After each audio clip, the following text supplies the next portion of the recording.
వైకుంఠాన్ని వదిలి శ్రీ మహాలక్ష్మి భూమి మీదకు ఎందుకొచ్చింది?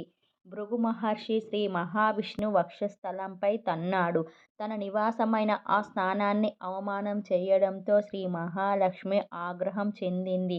అంత చేసిన భృగు మహర్షిని ఇంకా శాంతవచనాలతో పలకరిస్తుండటంతో తట్టుకోలేకపోయింది. భార్యని అవమానించినా చలించనందుకు ఉడికిపోయి భూమి మీదకొచ్చింది లక్ష్మి. లక్ష్మీ లక్ష్మీ అంటూ శ్రీ మహావిష్ణువు తిరుమల కొండల్లో తిరిగాడు. 14 భువన భాండాలని పాలించే శ్రీ మహావిష్ణువు శ్రీ మహాలక్ష్మి కొల్హాపురిలో ఉందని తెలుసుకోలేకపోయాడు.